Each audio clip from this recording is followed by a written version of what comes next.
कापसात फुलधारणा आणि बोंड धारणेसाठी पोषण व्यवस्थापन.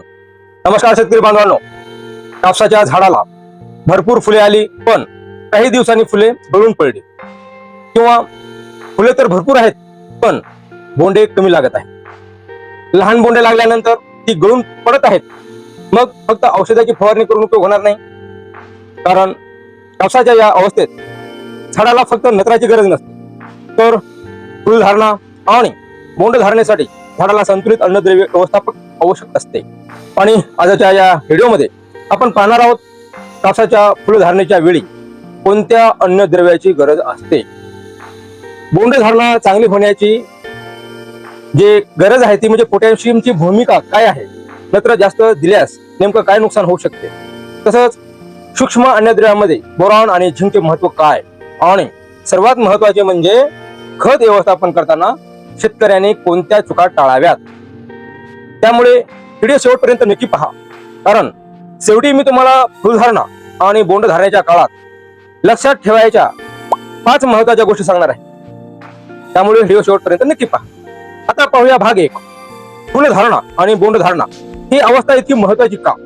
शेतकरी मित्रांनो, कापसाच्या उत्पादनाचा मोठा भाग ठरतो तो फुलधारणा आणि बोंड धारणेच्या काळात. या अवस्थेत झाडावर एकाच वेळी अनेक कामे सुरू असतात.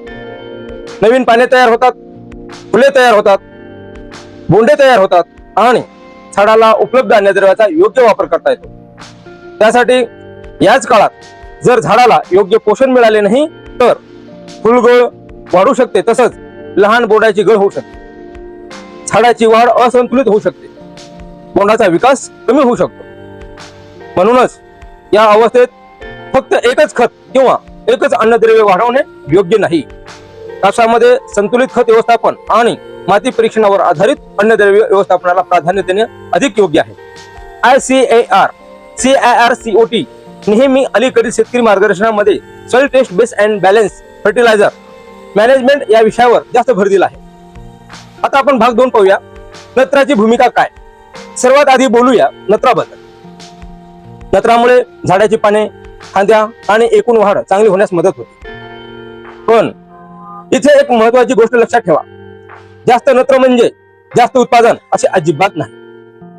जर कापसाला गरजेपेक्षा जास्त नत्र दिले तर झाडाची कैक वाढ जास्त होऊ शकते, म्हणजे झाड हिरवेगार दिसेल, फांद्या आणि पाने वाढतील, पण फुलधारणा आणि बोंड धारण्याच्या तुलनेत झाडाची वाढ असंतुलित होऊ शकते. म्हणून नत्राचा वापर शिफारशीनुसार आणि माती परीक्षणानुसार करणे अतिशय महत्वाचे आहे.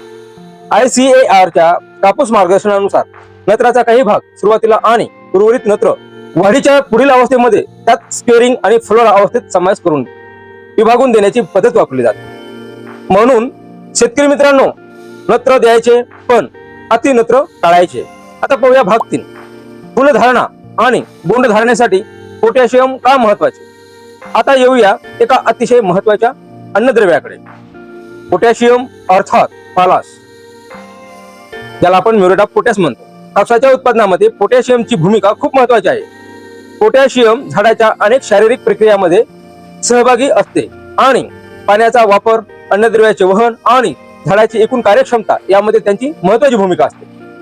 फुलधारणा आणि बोंड विकासाच्या काळात झाडावर अन्नद्रव्याची मागणी वाढते. म्हणून या काळात पोटॅशियमची कमतरता होऊ नये याकडे लक्ष द्या. पण पुन्हा एकदा सांगतो, फक्त पोटॅशियम जास्त दिले म्हणजे बोंडे दुप्पट होतील असा दावा योग्य नाही. मातीतील उपलब्ध पालाश म्हणजेच पोटॅश, पिकाची अवस्था आणि पाण्याची उपलब्धता आणि आधी दिलेले खत यांचा विचार करून खत व्यवस्थापन करा. भाग 4 मध्ये पाहूया फॉस्फरसची भूमिका. आता बोलूया फॉस्फरस म्हणजेच स्फुरद बदल. स्फुरदाचा संबंध ऊर्जा हस्तांतरण, मुळांची वाढ, वनस्पतीची विविध विकास प्रक्रियेशी आहे.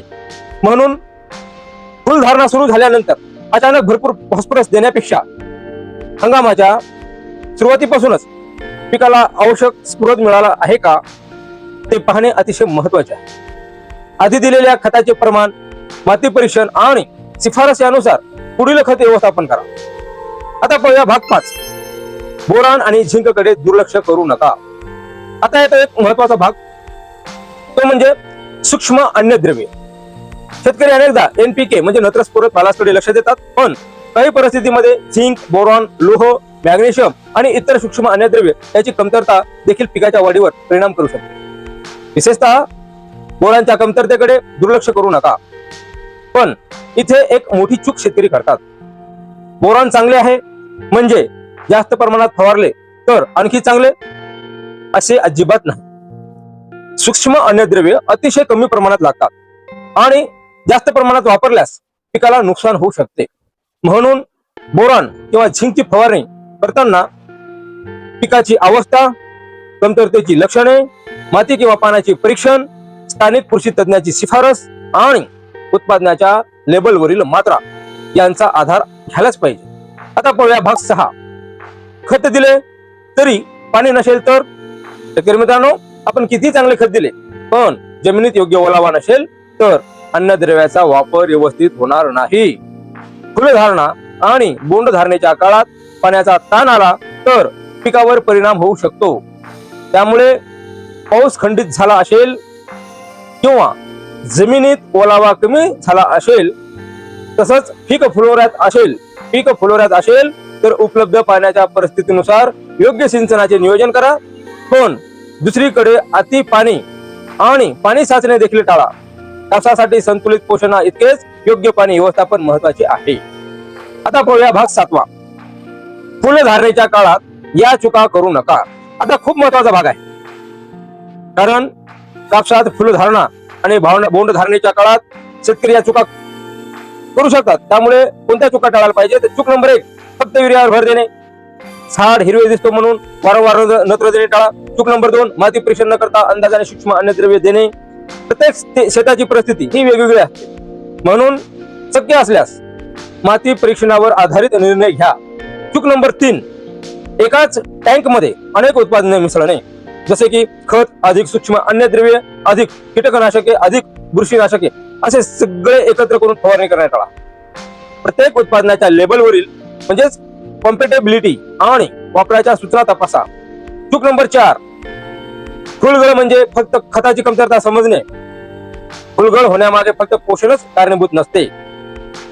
पाण्याचा ताण, हवामान, झाडाची वाढ, कीड रोग आणि इतर व्यवस्थापन हे घटक देखील महत्वाचे असतात.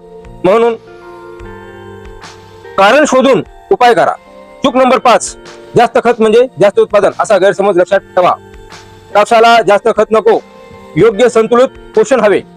आता भाग 8 पाहूया. मग शेतकऱ्यांनी नेमके काय करावे? आता संपूर्ण व्हिडिओचा सारांश.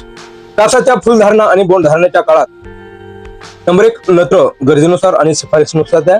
नंबर 2, पोटॅशियम पिकाच्या गरजेनुसार पालाश उपलब्ध आहे याची खात्री करा. नंबर 3, फॉस्फरस माती परीक्षण आणि खत व्यवस्थापन आराखड्यानुसार उपलब्ध जी आहे ती उपलब्धता राखा. नंबर 4, सूक्ष्म अन्नद्रव्ये झिंक, बोरॉन, मॅग्नेशियम इत्यादीची गरज आहे हे परिस्थितीनुसार तपासा. नंबर 5, पाणी, फ्लोरा आणि बोंड विकासाच्या काळात पाण्याचा ताण येऊ देऊ नका. त्याचवेळी पाणी साचणार नाही याची काळजी घ्या. नंबर 6, कीड रोग निरीक्षण फुलधारणा आणि बोंड धारणेच्या काळात नेहमीच शेत निरीक्षण करा. नंबर 7, माती परीक्षण पुढील खत व्यवस्थापनासाठी माती परीक्षणाचा आधार घ्या. CIR-COT च्या 2026 मधील शेतकरी कार्यक्रमामध्ये माती परीक्षण, संतुलित खत वापर आणि न्यूट्रिएंट यूज एफिशियन्सी यावर सातत्याने भर देण्यात आला आहे. शेवटचा आणि अतिशय पॉवरफुल संदेश. शेतकरी बांधवांनो, कापसाला फुले आली म्हणजे काप संपले असे नाही. खरे आव्हान आहे ही फुले टिकणे, बोंडे तयार करणे आणि त्या बोंडाचा चांगला विकास घडवून आणणे. आणि त्यासाठी फक्त एक खत किंवा एक फवारणी पुरेशी नसते. आपल्याला गरज आहे संतुलित अन्नद्रव्य, त्याची योग्य पाणी व्यवस्थापनाची आणि तसंच सूक्ष्म अन्नद्रव्याची योग्य तपासणीची, कीड रोगाचे वेळेवर निरीक्षण करण्याची आणि सर्वात महत्वाचे म्हणजे शेताच्या परिस्थितीनुसार निर्णय घेण्याची. म्हणून लक्षात ठेवा, फुलांची संख्या नाही तर फुले टिकून बोंडात रूपांतरित होणे महत्वाचे. जर तुम्हाला कापूस, सोयाबीन, हळद आणि इतर पिकाबद्दल असे शेतात उपयोगी पडणारे तांत्रिक मार्गदर्शन हवे असेल तर हा व्हिडिओ लाईक करा, तुमच्या शेतकरी मित्रांना शेअर करा आणि हो, शिवम कृषी टेकला फेसबुकवर पाहत असाल तर फॉलो करा आणि युट्यूबवर पाहत असाल तर सबस्क्राईब मात्र नक्की करा. तुमच्या कापसाची सध्याची अवस्था फुलधारणा, बोंडधारणा किंवा फुलगळ यापैकी कोणती आहे ते खाली कमेंटमध्ये नक्की सांगा. तुमच्या कमेंटनुसार पुढचा व्हिडिओ कोणत्या विषयावर करायचा हे ठरवूया. मी सखाराम राठोड, शिवम कृषी टेक. जय जवान, जय किसान.